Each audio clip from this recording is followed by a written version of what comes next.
Hi guys, how are you? So in this video we'll be seeing how to install MINIKUBE on the Red Hat 8 system. Also I'll be deploying a nginx image and also will create one service. Right. Also I'll be creating a config map to test everything is working fine on the MINIKUBE. Alright. So what is the requirement to installing this MINIKUBE, right? So I'll be having Red Hat 8 system. Also the system will be having more than 2 CPU and 2 GB of memory and 20 GB of free disk. Also I will be having the internet connection. Also container runtime podman. So you can have a Docker, or if you have any other container runtime you can have it. Let's get started, right? Since it's a Oracle 8 system, I'll be using dnf command to install the podman from the external repo. I have configured all the repos as a prerequisite, right?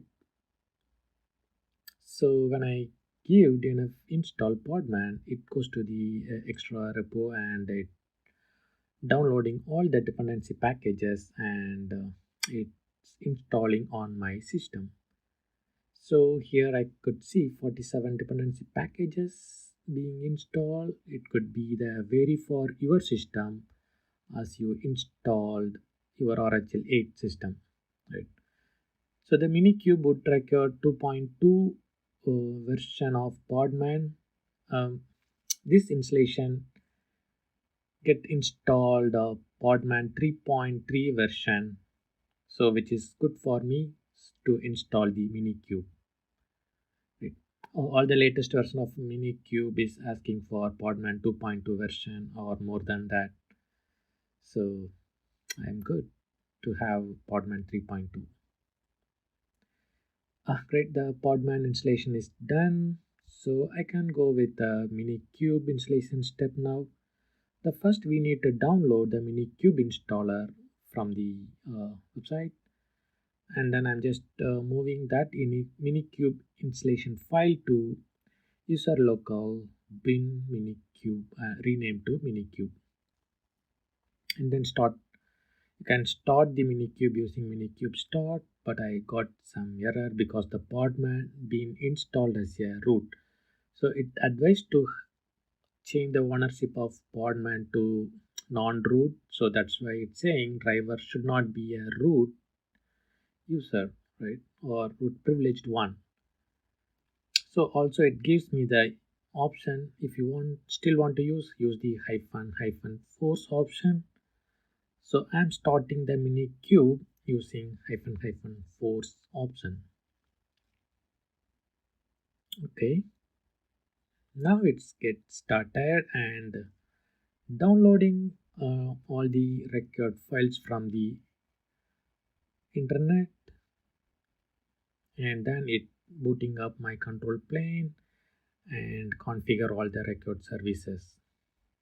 Right, it's done for now, right?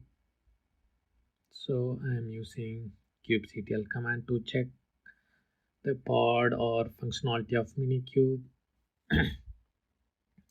So by default kubectl command will not be there in the minikube. So I'm setting up alias to the minikube to kubectl, so I can use minikubectl command instead of minikube command, right? Also I'm checking the pod status of the minikube. I can see this much pods are running in my minikube, right? So now let's check what are the project is available. So namespace ns is to namespace. So I have 4 namespaces available. Okay, let's start create any namespace where we'll be installing our nginx. Also we'll be creating a config db to check the minikube function, right? If all working, then we can play around it. So I created the test namespace In Kubernetes, we need to use set context command to switch the namespace from one namespace to another namespace. So the namespace does not have any resource now, right? So I used kubectl get all. I don't see any resource, right, on the testing environment. Let's create a config DB. So config DB can be created in multiple way. The one of the easiest way using the literal option. Literal is nothing but you can give a key and value pairs. So using that, the config DB will get created. So my config DB get created called my config. So this is the config DB. So also I can going to check what all the data it has. So we use -o YAML. So there we can see the data details, which is key1 config1, key2 config2, which is key pair value of my data, right? I'm not explaining everything here, but just cube installation is my aim on this video. So also testing our functionality, right? So I'm also creating a service, also a deployment. The deployment will install the nginx services, right? So the main thing is how the label being set, because the label is the key point how the your service going to connect your deployment pods, right? So nginx image is the nginx latest. So whatever latest image will be pulled from the docker image,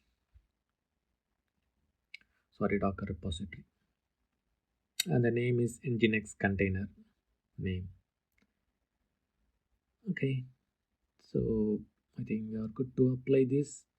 So before that, so we need to make sure you use the label, same label on the services. So I have nginx app. Let me check. I'm using the same label on the nginx app. Yeah. Also the service is using the node port type, right? Target port is 80. Yeah. So I'm gonna apply this manifest file. So before apply, I like to check uh, what are the service or resource available on the our testing namespace. So you can use kubectl get all command to check the available resource on the particular namespace. Since it's newly created namespace, I don't see any resource available at this time, right? Resources which is running state or nothing is available. Let's go ahead and create the deployment and services. All right, I'm going to apply. Yeah, it's created to.